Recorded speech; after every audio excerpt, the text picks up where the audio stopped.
What's up, everybody, and welcome to another episode of Team Chat Podcast, a video game show where we talk about games, the ones we love, the ones we hate, and everything in between. New episodes come out on Tuesday mornings at 9 a.m. Central Time, and you can listen to those on podcast services around the World Wide Web, such as Apple Podcasts, Google Podcasts, Spotify, and others. You can also watch a video version of each episode over on our YouTube channel. You can find us on social media such as Facebook, Twitter, and Instagram. You can join our Discord server where we have a lot of great fun gaming conversations or conversations about any other topic really when we're not here recording the show.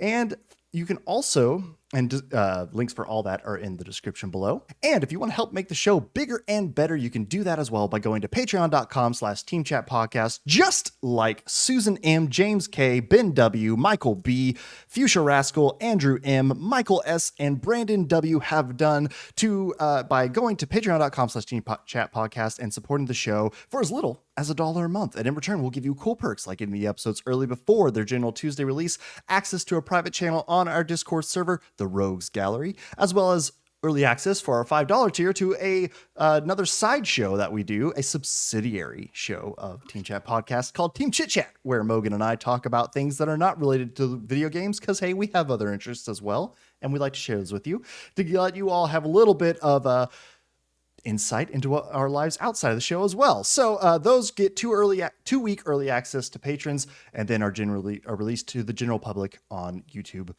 after that time. So check those out. But this episode is going to be pretty fun, and we're pretty excited about this one because I am Jarrett Wilson, one of your hosts, joined across the power of the internet by my co-host Rachel Mogan. Buongiorno.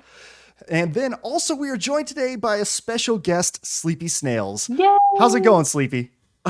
Doing well. Thank you for having me. This is fantastic. Thank you. Oh man, we are so excited to have you on because what we're going to be doing today is we're going to be talking. It's Valentine's Day. Valentine's Day was just a couple days ago, but we are going to be talking about our favorite, best, and dearest video game crushes. So hopefully this should be a lot of fun getting to talk about some various characters from around the video game worlds, and we are pretty excited to get to jump into that. But before we do all of that, Sleepy, tell us about yourself. Let us know, who you are, your background in gaming, how you got into gaming, maybe what your favorite game is, and stuff like that. Hello. Been playing games like forever, but what got me deeper into gaming was doing Twitch and kind of meeting other people who game really increased my gaming. So it's like an addict meeting other addicts. We just do more of it together. And so I just started playing more games from there, and just it's wonderful talking to people from all around the world and all around the country about games and just other things like that. And my favorite game, once we get into the topic, I can share that because that's actually part of what the topic is. Oh, sweet. Awesome. A mystery. I love it. Ooh, I love it. Just that everybody knows, I encountered SleepySnails through the power of Twitch. So that's where our friendship comes from, because he very graciously and generously popped into my tiny little Hollow Knight stream and just doggedly cheered me on through some of the worst things that I've had to go through in Hollow Knight. And the support is real. And SleepySnails was there when I beat the Path of Pain finally. That's right. It was incredible. During our Extra Life stream and stuff like that. That's right. You were with us in the wee hours of the morning. Yeah. Cheering us on as we continued on our goal. Well, that's awesome. That's awesome that you've been able to find this big community and connect with people through Twitch. They say that music is the universal language, but could it be that video games are the second? Who knows? Or another one? I mean, probably just the first, but whatever. Yeah, only almost, right? It's just number one is all. People love them all around the world. But yeah, so, I'm excited to hear then, Sleepy, what your favorite game is of all time and how this works into the topic. But so yeah, we wanted to, being that it is the season of love, talk about our video game loves, because in video gaming, the one thing that does stay true is that you meet a vast variety of wonderful and engaging characters that you get to interact with along your virtual journeys. And so we wanted to highlight some of our favorites that we just really can't get enough of. So why don't we then, Sleepy, since you're our guest, why don't you kick us off with one of your first picks? I'll tell you, I've always been a Lara Croft fan. Oh, Ooh. Holy nice. cow! Since the '90s, when when even she was drawn anatomically not correct, but just like Not even close. fantastic still, right? Very polygonal. But even now, like Lara Croft has always been at the top of my list. Always followed throughout the games to now to all the movies and everything else. But yeah, that's for me. That Lara Croft would be one of the top ones for me. I could definitely Nice. see that. I think when I was a wee lass, I didn't personally play the like really original Tomb Raider games, but our mom did. And like on the PC, on our ancient home PC, she would play Tomb Raider, and we would just kind of sit on the floor and watch her play. And I remember being like really just blown away by not only Laura's abilities, because like she's so smart and she knows how to like kick ass with guns, but also the fact that her like level in life is far beyond many other video game characters' level. She has her own butler. She's kind of like almost the Batman of her own universe. Yeah. Like she's got a massive mansion that's full of training materials for all of like almost like a bat cave, but she's just living out and about and like, yep, this is my mansion. I have all of these weird platforming segments in it for tomb training. It's actually part of the tutorial, of course, but you get the idea. It's part of that lore of like, dang, she's such a badass. She's hell rich. She knows all about ancient history, and she's just very cool. Very solid choice. Oh yeah, she is awesome. So what, other than just being like kind of a long-term series that you've enjoyed, what is it about Laura that like makes her one of your like big crushes? Her outfits. Oh yeah, there it is. Nothing wrong with that. Being honest, I'm being honest. Oh no, I mean, there's gonna be a couple of my picks that I was just like, they're hot. Like, let's just be real. Like, that's Let's the only just be reason real. we're talking about this. Yeah, I mean, yeah, sure. Then there's personality in the game too, right? But Very yeah, no, nice. I don't know. Maybe way back when. Yeah, I think Lara Croft was one of the first characters, right? I mean, as a child, I mean, is it okay that I start to go down a certain list or name off Go more for or it. stuff? Yeah, Like, yeah, go for I it. mean, We'll just riff as a off. We'll just kid, riff off of everybody and just kind of like go like when I free was like a flowing here. child, like Princess Peach was like, gotta Oh, save of the princess, course. gotta save the princess, right? The Princess Peach, right? The whole like pink dress, gotta save the princess, Mm-hmm. and all that. That was there too. Later on, I played this old game called Fatal Frame, and there's the main character, Mayu or so, right? I kind of was really, starting to get into those characters, or like I started really getting into the RPG style of story, where you start to really get in the head of people, or you start to get more involved in the story, so it wasn't just Mm-hmm. action. And I think the whole Tomb Raider series really was the first game that really got me into just the mind of the character, and I think I started just falling in love with I guess Lara Croft in the beginning, right? And so yeah, I think I think that really kind of started it, was that I started really getting into RPGs back then, and started getting more into the story, getting into the character. I think Lara was one of the first characters that really, I mean, yeah, Alice from Resident Evil. I remember all the beginning characters back then, Mm-hmm. but I think Lara Croft was one of the first ones I really kind of really got into the story way back when. And I think that's why she's at the top right now. Yeah, yeah, Um, no, for sure. And especially too, I mean, correct me if I'm wrong, but Lara Croft was one of the first franchises too that actually featured like a female protagonist as the main character, correct? Am I other oh, than just like I could be completely wrong. I'm asking for somebody to oh, correct me if I'm wrong. But, so that obviously like for a lot of people then I feel like would probably lend to her being one of those first crushes because she was, as you said, one of the first characters and everything that you really got to like be into their mindset and like be like, oh, I am this character. And like, especially and I'm not Mario or, something like that, I'm Laura Croft Yeah. and I'm going on these big, massive, crazy adventures. Laura's, I mean, I think is a excellent choice for a video game Yeah. crush. no, it's good. Um, Yeah, I didn't know that. I may I could be completely off base. I'm just thinking of like the big major like video game franchises. It looks like Mogan's doing some typing. She might be doing some quick Googling research for me. Because I'm not. When we say first of, it's like how many? Right. Game protagonists. Because I know that Samus obviously predates. Yeah, okay, so Samus Aran is technically the first one. But the reason that, so I'll just go on ahead and say Samus was one of the ones that I was considering for my list, but you actually kind of just touched on the reason that I didn't put her on my list. I love Samus. I would die for Samus, but I wouldn't have to because she would save me because she's that good. So, but I didn't put her on my list because yes, she's incredible. She's a giant Amazon in massive armor and a spaceship, and she's a bounty hunter. She's the best of the best.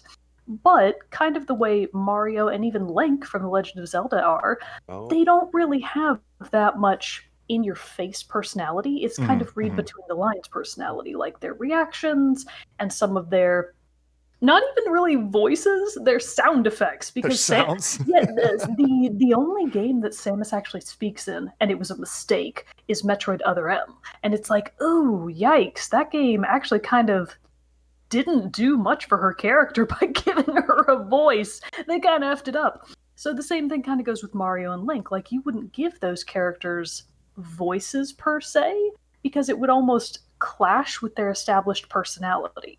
So even though Samus doesn't really have that much upfront personality, it's kind of what you as the player sort of ascribe to them. And that's why she's not on my list, because all of the other characters that I chose are either from JRPGs, because they have, kind of like what Sleepy was saying, they have really, really well-defined personalities. Their characters are extremely fleshed out. Or, do you want me to just start with my number 3? Because I love her so much. She is technically the weakest entry on the list, but she's physically the strongest. I had to go with my number 1 Overwatch waifu for lifeu, Zarya. Nice. She's the weightlifting queen of my heart. Whenever I'm feeling down, she lifts me up with her gigantic built-in guns. I love Zarya. So when I first started Overwatch, I didn't really understand that characters had a difficulty rating, like a 1-star, a 2-star, or a 3-star. But I saw Zarya and I was like, that's the one. I have to play you. I must know you. So I started with Zarya, and she was the first character that I ever started with, and she is canonically, like, I think in the world of Overwatch, the like weightlifting champion in her class in the world. And now she's fighting for her country. She's Russian against the Omnics. So the Omnics are like androids, basically. They're robots. They're androids that. Never. We're not going to get into Overwatch politics. The point is... Why not? Let's do it. The point is, Zarya has a really interesting personality because she's super strong. She's very aggressive in a certain way, but she also has a lot of maturity to her because unlike some of the other characters in Overwatch, she's not one of the younger ones. She's easily at least middle age, maybe even a little bit older than that. She's not Ana old, but, you know, she's solidly like a real adult. She's not like Diva, where she's almost a child. Like, she's just a strong-ass, regular woman, except she's amazing in every way. And I think something that gives her a bit more of an interesting personality is that, and this could kind of be both a detractor of her and something that you maybe cheer for her about, is that she hates the Omnics, like with a fiery, burning passion. And in the context of Overwatch, sometimes the Omnics are the victims. Sometimes they're not actually the bad guys. So it's kind of this interesting dichotomy of, on the one hand, you can understand why she hates the Omnics. They, you know, destroyed her home. They did terrible things where she comes from. So she's actively fighting against them to protect her homeland, to protect her country and her friends and family. But also, it's kind of that like, well, not every Omnic is a murderer. They're not all terrible. And she's like, oh, they are to me. I don't care what you say. I will kill all of them. And it's like, damn, Zarya, you're really just going out there with your ion laser cannon that takes both of your arms to hold. Everybody else has small guns. They have, like, Tracer's got 2 guns like Lara Croft does. Zarya has 1 gun. It is the size of her body. It gets progressively stronger as she takes damage. I think that is fantastic. Well, not necessarily as she takes damage, but I think it's part of her personality that defending is what makes her strong, because one of her abilities is, of course, the ability to shield both herself and one other person on her team at any given time, or on the cooldown, of course. So I think it's so interesting that when she shields somebody, if that shield then takes damage, that powers up her weapon. I just think that that's kind of an interesting thing to draw on from her personality, because she has this very defender mentality, and that just plays into her playstyle, because she's one of the tank characters. But man, if you can really like do your best to shield yourself and shield your teammates and ramp up that power gauge on your giant laser cannon of doom, you're just gonna wreck shop right, left, and center. And Zarya does it with style, and she has beautiful pink hair that she styles in an awesome faux hawk.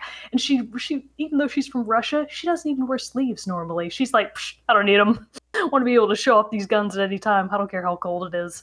So yeah, Zarya is the waifu of my lifeu for Overwatch, and I will never be over her. And no one, except maybe Ana, will ever be as good as her. See, I thought you were going to say Ana when you started talking about it, because I know you love Ana so much. The thing is, I suck with Ana.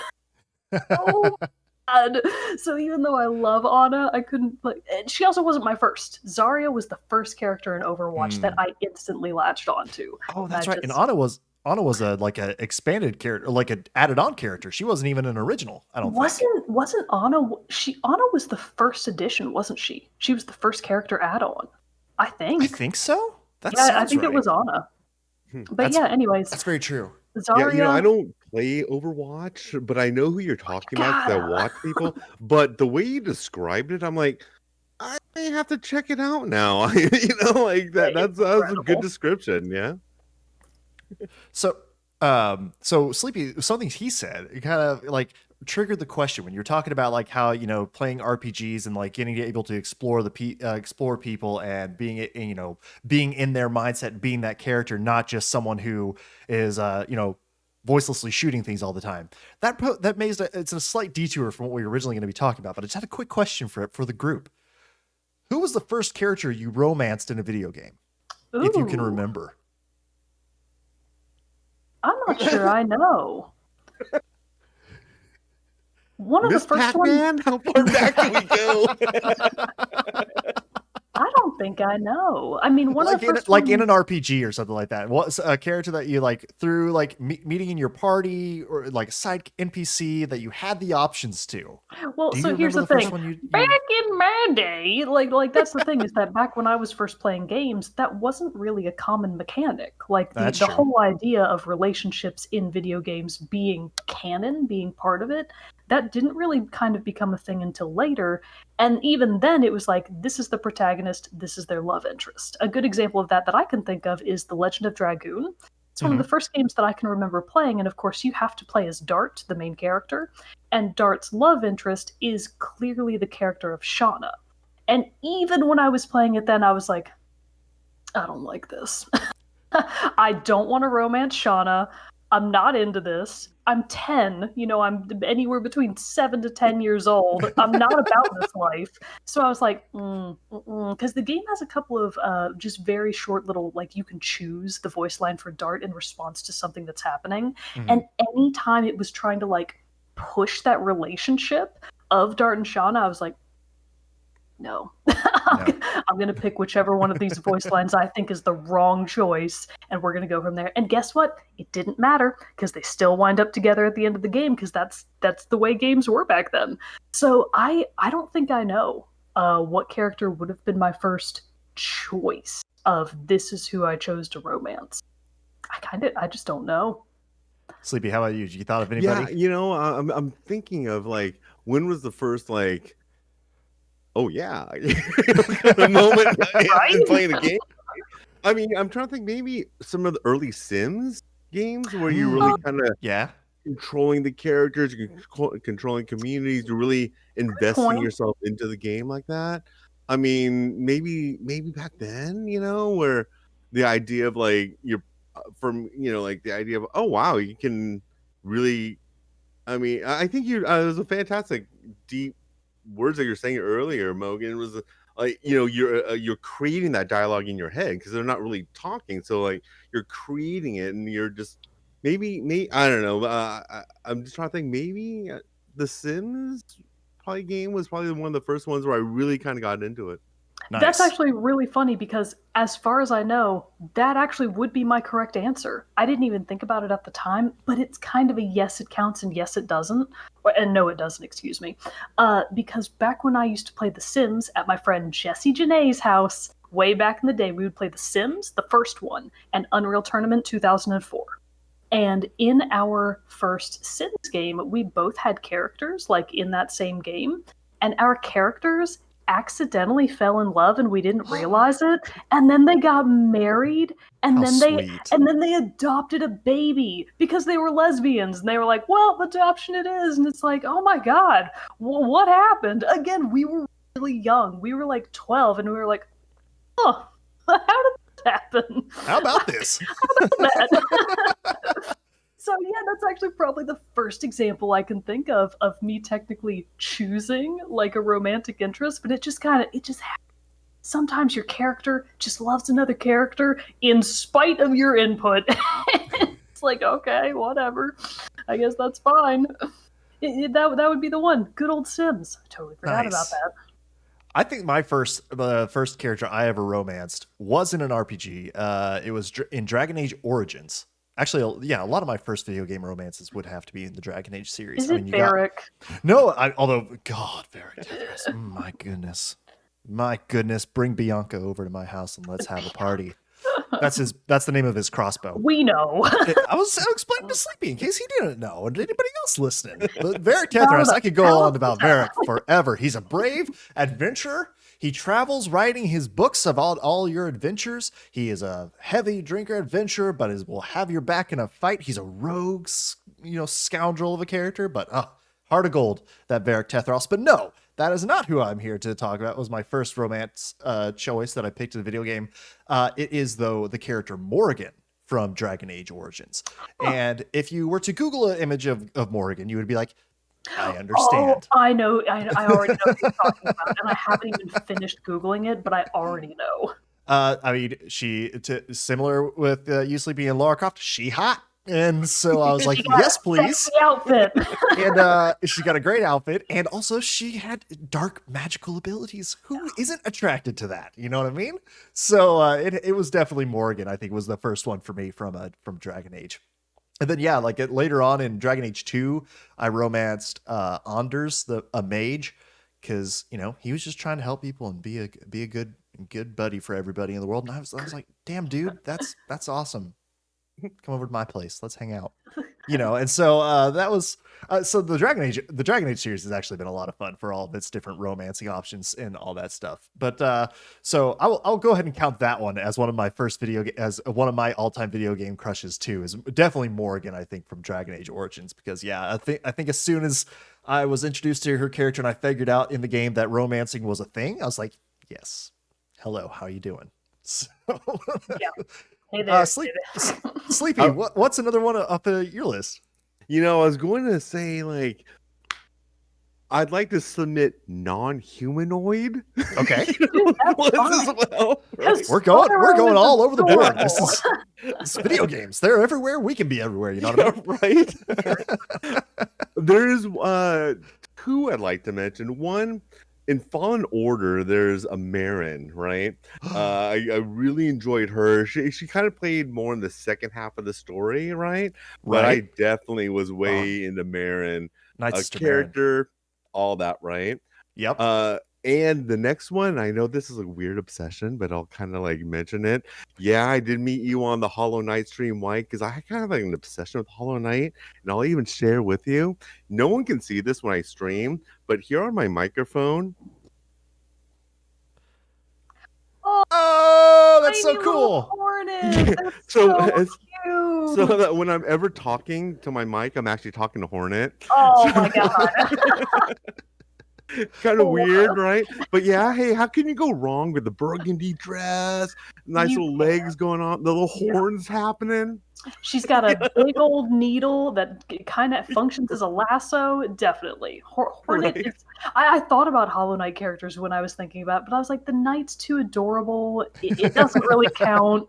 I mean, I guess Hornet's technically one of the only characters that you really get to talk to, except for Cornifer, my true husbando for life in Hollow Knight. That's the cartographer, right? He's the cartographer. I also thought about talking about Zote the Mighty because I was like, my husbando, Zote the Mighty, Zote the Wonderful, Zote the Great. But I didn't. I was like, I'll restrain myself. As much as I love Zote, I'm not sure I can make a solid case for him being on this list.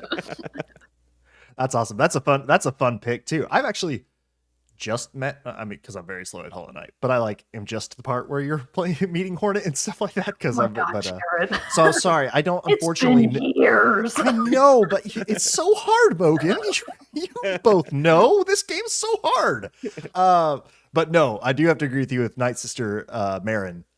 She was great. I also thought about putting on my list Trilla, the Inquisitor from Fallen Order. I thought about doing that one, about doing her as well.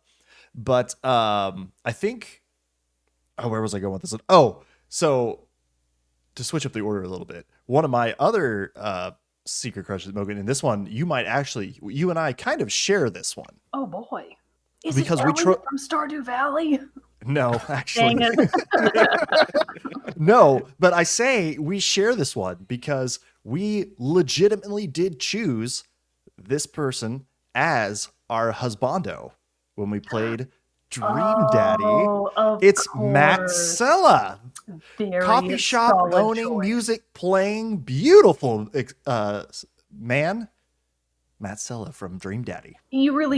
I thought about all the characters from Dream Daddy when I was thinking about this topic, and I was like, oh man, but how can you choose? There's many good options. I mean, we did choose, but it's also just like, oh man, I kind of like, what if they find out that I talked about one of them on the show and not the other ones? They'll never date me. Yeah, Matt Sella is incredible. I think that he has a really fun character. I mean, they're all dads. Obviously, they're all dads. But I think that his story is particularly, kind of like tugs at the heartstrings. Mm-hmm. He also has arguably one of the better kids. Like his daughter is actually pretty cool. Carmencita, is that her name? I think so. That sounds right. I think so. She's a little bit younger than your daughter, Amanda. I can't remember what her name was. She's younger than your daughter, Amanda, but she's like really spunky and smart, and she's fun, and it's like she's a reflection of her father.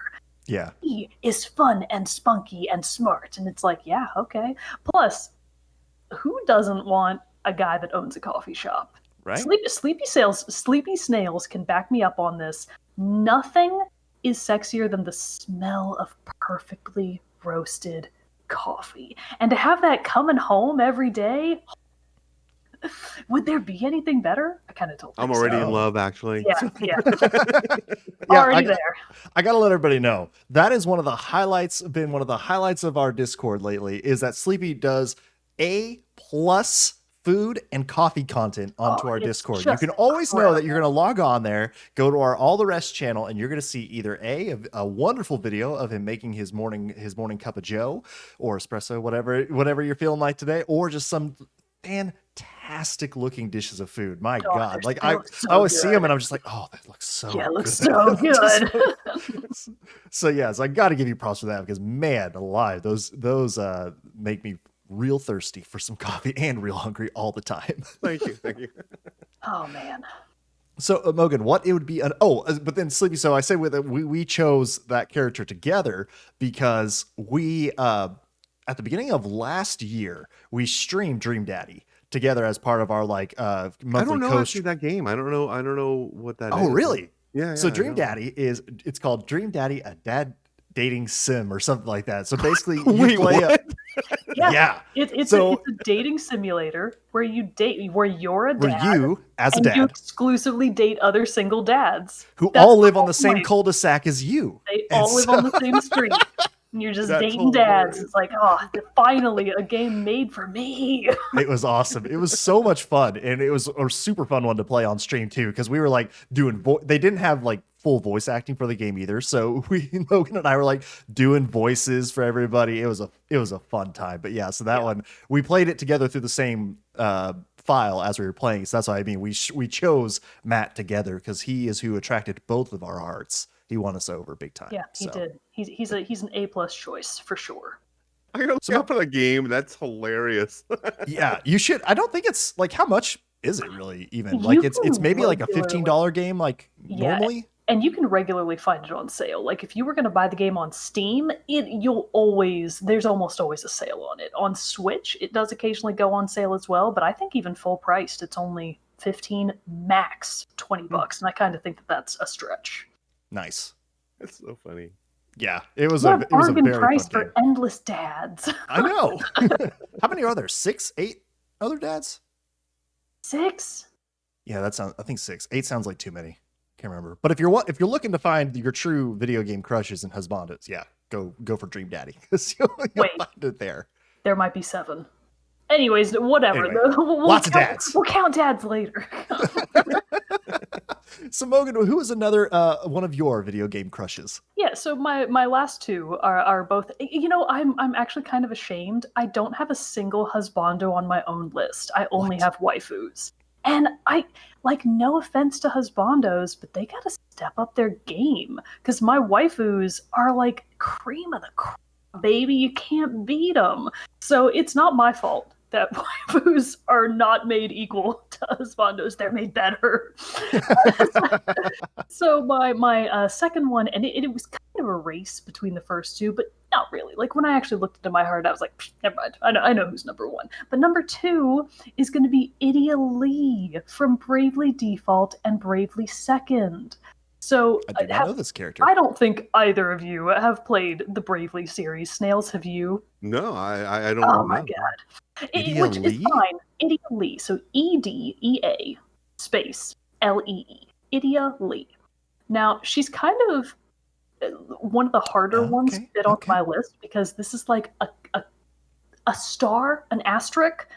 She will be my waifu, assuming she's actually old enough, because I think in the first game she's not, and it's like, ooh, that's creepy. I don't really know about that. But like she always comes across as being very mature, because Idia's personality is that she's extremely capable while also being kind of naive at times, because she comes from a very privileged background. So in the first Bravely Default game, Bravely Default, she has a really interesting character arc. In the second game, she's just like the boss. She's the pseudo-protagonist almost. You really kind of play as her the majority of the time, when you're not being the stupid real protagonist who I don't like. But in the first game, she has this really interesting character arc where she kind of starts out as the enemy, because one of the central conflicts of the first game is that there's something happening with some crystals. It's some typical JRPG bullshit. You don't need to know. It's something stupid. The planet's dying or whatever. It's all over the place. There's probably some time-space junk happening, whatever. The point is, one of the principal characters, Agnes, is being pursued by the Eternian army, because I think they're from the country of Eternia, if I'm not mistaken. If I get the names wrong, sorry. I never really pay attention to that kind of stuff outside of the principal characters. But Idia actually comes from like the nobility of Eternia, and she's the daughter of the Duke. So she's really kind of up there in terms of her socio-political status. She's also one of the commanders of their army. So she actually is part of the Eternian army, and she's been tasked with hunting down Agnes and bringing her back. So she kind of starts as the bad guy. And then as she gets to know the main characters and actually gets to talk to Agnes, she's like, am I the asshole? Am I the bad guy? Are we the baddies? I think I might be the bad guy. She has this change of heart where she's like, oh shit, I'm on the wrong side. I've got to switch teams here. And she does. She becomes one of your principal party members. She's incredible. She's good at everything. I love Idia. She's so wonderful. But she has this recurring theme throughout both the first and second games of some of the main characters that you fight to obtain their job class, basically, asterisk holders. they are all from the Eternian army. So basically, Idia is having this conflict of, I'm kind of a traitor, and now I'm having to fight against the very people that I used to fight with. And they're kind of mad at me, and I feel kind of bad about, like, beating up on them real bad, but also they're in the wrong and I'm in the right. So it's just this really interesting, like, seeing her character unfold, being like, well, fork. This isn't going so good. It's really interesting to see her grow and kind of become less of like a naive young woman into like, all right, I'm the boss, I'm in charge here, I'm gonna have to make some decisions, and this is what's gonna happen. And you really see that progress into Bravely Second as well. So I think Idia has some really interesting character development. She's also one of the, I guess, softer personalities of my various waifus that I picked. Zarya is very strong, very tough, like not emotionally soft at all. Idia is actually like pretty soft. She loves her friends. She's very effusive in her emotions. Like she's always willing to express whatever emotion she's having at the time. She loves to laugh. She loves to joke around. So she's just a really fun character, and she'll always hold a special place in my heart. She's also like just clearly better than everyone else in the Bravely series, except maybe Ring a Bell. Pretty awesome. Bravely? Yeah. I want to write that. I want to look that up. It sounds fun. Bravely? Is that Default. So we actually didn't talk about it because there was no moment with Mogan today, but Bravely Default 2 comes out for the Switch in less than, by the time like a week, right? Yeah, by the time this episode comes out, it'll be 10 days. It comes out on February 26th. So Idia's not in it because it's not a continuation of that storyline, but Bravely Default 2 is about to be available for the Switch. You absolutely should play it. The Bravely series is wonderful.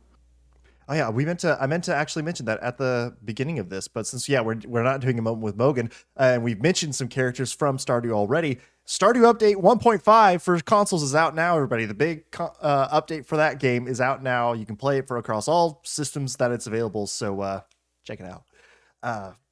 But Sleepy, who else is on your list? I can keep going. Go for it. Let's get a few more in there. Yeah, I'll throw two out there, right? For right now, the person I'm going to say, she's kind of nuts, but there's nothing wrong. It's crazy, is it? I know you, Senua from Hellblade, right? That was very fun. Yeah, that was really fun. She was completely out there. Character. But it actually, I mean, the world of I think schizophrenia, or like what was Connie in her head, just really got me involved in her character so deeply, and how it was done. And there are actually moments I was actually getting kind of nauseous of how the game was kind of going, her perception of how she was seeing things, and because I like to play with like speakers on, but that game, it said got to play with your headphones, right? And blew my mind of like them playing around with the left and right channels. And after I was done playing the game, I did a bunch of research on it too. And that's one of the few games I'm like, I'm actually looking up the game, like how it was made, and realize how much research the game developers did for that specific type of being or so, that mindset.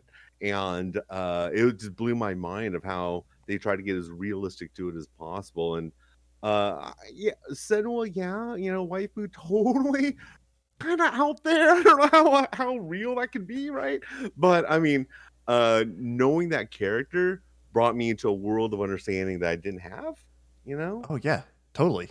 And then the second one I like to throw out there, and I don't know, there's no other reason except for the outfit. Sorry, right? But as I always get the last name correct, Anne Takamaki, right? From Persona 5. I don't know this character. See? When she's Anne, great, but I like her as Panther. Right? Anne Taka. If you know Panther Persona 5, yeah. People know what I'm talking about. They do. Persona 5 actually has a lot of waifu. And my God, I know who would have been one of the very few husbandos that would have made my list. I'm such an idiot. I didn't include Ryuji. Ryuji from Persona 5 is #1 husbando forever and always. He's the best. So the Persona series in general, not just 5, but all of them, to the gills with Waifus and Husbandos. Like, it's part of the gameplay. You're supposed to. It's what you're supposed to do. But An is wonderful, and she has a really interesting personality too. So she's a good choice. I actually haven't played any of the Persona games really, or seen anything of them. I genuinely think you would hate it. Oh, I'm not saying I want to play them. I'm just saying I don't know anything about them. Like I haven't even watched streams. I know that like you have like different personas, from the like, right? Like you're this one character and then like they become other like versions of themselves, right? Like okay, cool. So that's why she has Panther as like her secondary, is how I'm understanding this? Or and then they also have like this spirit thing that is basically an expression of their inner self. So like they do sort of transform like almost magical girl style when they're in combat, but then behind them, like floating above and around them, is their persona, which is this kind of spiritual entity that is a reflection of their inner selves. So yeah, it's very literal. Like there's you, then there's you in combat, and there's you with your persona. So it's a really interesting concept. Nice. I'm trying to think, because like for the one that I kind of like was topping out my list, which is really hard to do, like to pick the number one of who like you're to be the number one. You know, my mind immediately wants to be like, well, Joel, but like from Last of Us, but also you've got some qualities you necessarily wouldn't want to. Yeah, like actually think about that, Jared. Would you want to date Joel? Well, I didn't say anything about it being long term. I just said like. That's like the perfect answer. He would kill you. No offense, but he would kill you the minute you got inconvenient for him. But his fatherly qualities are so wonderful. He's not going to have a child with you. He's only going to adopt. So for all of that, I was like, okay, and obviously that's kind of too like being Last of Us being my number one game and all that stuff. I was kind of like, okay, yeah, that's a little on the head. But I was trying to find somebody of more like recent games that I had been playing, and honestly, I know, you know, the Assassin's Creed series has a lot of great characters and everything like that. Cassandra. Oh yeah, Cassandra. Had we done this a year ago, might have probably been the person who hit this list. But I'm sorry. I got to give it to Eivor of Assassin's Creed Valhalla right now. I'm playing just for my playthrough. I know you can choose to be either a male or female Eivor, but I'm the female Eivor, and she is such a badass. Like I love her. Like she is just like she's kind of Zarya-esque. Like she's very gruff, very like takes no bullshit, and is not willing to like. She doesn't let anyone walk over. She is a powerhouse. She is dominant in like her world, and she's a master fighter, and just can. She has her moments where she can be soft and friendly and sweet to the people who that she needs to be, but when she has to be hard and stiff and a stone facade to the rest of the world, she is that.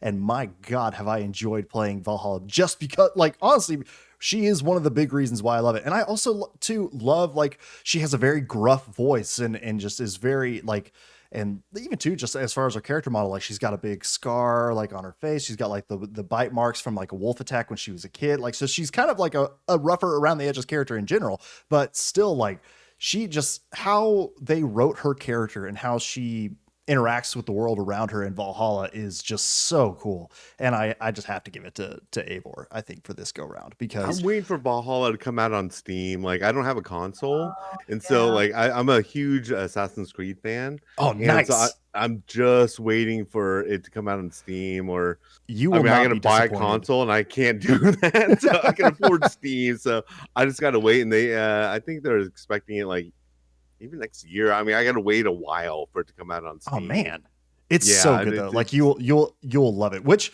I got a slight tangent then, since finding out you're an Assassin's Creed fan. Which one's your favorite? I would probably say the one that I'm playing at the moment, right? Okay. But I gotta say, I love the idea of Odyssey. The one with Cassandra. Like they really ventured way off script of what all the other kind of ones were, and I really enjoyed that. And I really enjoyed, even because I played as Cassandra during that, and same. even the situations that that Cassandra would get in was completely new to the series. Cassandra was a badass, but she kind of hooked up with people. Same with Eivor. I will be serious. I am like every person that I have that gives me the option to in Valhalla, I am pursuing, because I'm just like, this is how I want to play this character in B, and it's great. It's like I don't know, like for some reason, like I feel I don't know, like not as selective about it. I'm just like, yes, I just met a new person outside Conquering has a new definition in Assassin's Creed right now, right? I actually just met this new person outside of a city, and not only was I was also playing, it was just like, oh, hello, what's your story? I'd like to get to know you. And in my first conversation with him, it gives you the option of of starting a romance, and everyone was like, yes, please, because I agree with this in real life too. So what's up? But Odyssey is great, and I really love that the Assassin's Creed, and I just wish that they would just go full bore, because they've the news came out sometime within the last year that they still give the option to play as either a male or female character, because execs in Ubisoft said if you make it a woman as the main character, it won't sell. Bullshit. Everybody I talk to, I don't know anybody who's played Assassin's Creed Odyssey who has played as Alexios. No one has done that. That's not even an option. They actually don't let you. Yeah, and even in Valhalla, I chose to be female Eivor. I had to go and watch a YouTube video because I'm sorry to say, but it was a glitch where one of the characters wasn't loading into a cinematic, and so I was like, I'm missing half this conversation, so I had to go to YouTube and watch it. And the YouTuber I watched was playing as male Eivor, and I was like, this is dumb. What are you doing? That's not female Eivor is so much better. Not correct. What are you doing? So Ubisoft, get your head out of your ass, and just the next Assassin's Creed game, just make it a female main character, because that is what the people want. Yeah, and I feel like they had so many games where there was just, this is a different conversation, where there was just the male character. Oh, so many. All of them except for going back the other way. I will amend that. There's been the choice. Now we're not going to have a choice, and it's going to be a female protagonist. How about that? Exactly. I will make the amendment to that Assassin's Creed Liberation, which was a female assassin as the main character, and everything. But I think that one came out on Vita only, really. Oh, and then it was ported over to PS3 later. Yeah, I think the Vita. But yeah, I still got mine. Still works. That's where I play Assassin's Creed Liberation. Fair enough. So, does anybody else have some other waifus or husbandos that they want to share with the class before we move on? Gotta shout out my number one, as usual. I've talked about her before. There's not much more to say. Rose from The Legend of Dragoon. Yep. The Black Dragoon herself. She is mysterious. She's got super dark astral magic that you're like, oh crap, what's going on here, Rose? She's not afraid to kill babies to save humanity. Good for her. Yeah. Is that good? It is, because she's saving all the other babies. You only have to kill the one baby, and then all the other babies get to live. And I feel like when it comes to characters, they're always like, no, we'll find another way. And Rose is like, no, I'll kill that one kid. I'll do it. I feel like she's willing to make the hard choices. And she also has a love of her own life, and she kept that love for over 11,000 years. She's 11,000 years old. Well, that's admirable. She's fine with killing kids if it means saving all of the rest of humanity, and she has some wild dark powers and gets a super awesome dragon. What more could you want? Minus the dragon, this just sounds like you're describing Anakin Skywalker. I mean, because he killed the women, the men, and the children too. No, because she only kills one. He killed all of them. That's true. That's true. One kid. Yeah. Oh, wow, he did. Okay. And I'll give you that. I kind of black that out, or something. You just block it out. Yeah, he didn't do dark that. Period. It's a dark time. Rose did. Anyway, so yeah, Rose from The Legend of Dragoon will and always has been, always will be my number one waifu. Very nice. Sleepy, who else do you have on I'll add this last one. It's a very emotional character for me. I remember it's a kind of a not that popular of a game or known game called Forgotten Anne. Done I in think I know that one. yeah, and the character in there, Anne. Yeah, I remember the people that produced it, made it, would it's probably the closest game to you hear like Miyazaki, the guy who did like Spirited Away, Howl's Moving Castle, Of same course. animation style, Mm-hmm, same mm-hmm. kind of music style, same everything. And I remember that game. There's been few games where I got so emotional, like I'm only joking. I cried and all that stuff, right? That Yeah. was a game I really kind of cried in because there's some moments where it's like a roller coaster kind of thing, and the style of it, the music of it, and I really enjoyed that. And that one game, the main protagonist, the character that you're playing as, Anne. Yeah, that I definitely, and the art style, the music, and I like. There's a slight connection to Studio Ghibli and all that stuff, Yeah, you're and right. The animation style is very Yeah, similar I'm looking to at it now Studio too. Ghibli. yeah, and that particular game, I remember just I think that was. I mean, there are other games like Fear, Scared, all that stuff, but that's probably one of the and that's recent. While even the past like 3, 4, I don't remember when it came out, right, or whatever. But it's one of the first games I remember just seriously crying at to certain Aw. points in the game where I'm just like, what? I don't want to say any spoilers, but I just remember going, huh? That was me at the end of the first Life is Strange, so I feel you. Yeah, but that's probably my last one I'll add into there. Just Anne and Forgotten Anne was probably one of the most emotional character I probably can add to the list. Awesome. I'll check that game out. It looks really interesting. Like I'm looking at some of the stills from it, and it looks fascinating. Yeah, I've honestly never heard of it until now, but now I'm very interested. and now you got that PC, so you can play those Steam games. Exactly, I sure can. Although it is available for Switch, PS4, and Xbox One, and Android of all things. Oh, all right. Fascinating. More power to you. Forgotten Yeah, Anne. good job. Well, this has been super fun. Like I feel like we brought up some super great characters and everything, and it's always fun. I like these topics like this that allow for a lot of alliteration and like tangents and stuff like this. Like, oh, you talked about this character, this one, this one, this one. That's always super fun to like kind of go down those rabbit holes. And and now we've all learned about some games that we didn't know about. So that's great too. Like Forgotten Anne, Bravely Default, all these different things. So it's it's all good stuff. But before we kind of close and bring everything to a wrap, so Sleepy, where can everybody find you? And like I know you're on Twitch and all that stuff. So like what kind of what do you do over on the old Twitch? Oh yeah, I play games. I also I try to cook on stream as well. Oh, I do a lot nice. of art on stream. I've caught the And art streams. They're incredible. So wonderful. yeah, I just have fun. I guess what's a variety streamer. I would be considered a variety streamer. And so yeah, I play games, cook, and do drawings on there. And if anybody wants to, check it out, it's SleepySnails on Twitch. Very cool. Check it out. I can highly recommend. Very entertaining, wonderful streamer, and with some of the cutest little emotes. Who doesn't? I know. Look at all these snails that you got on. Yeah, they're the best. Oh, that's awesome. Well, yeah. So go check out SleepySnails, everybody. Hang out with him in his stream. Catch some of his art, cooking, and video game playing.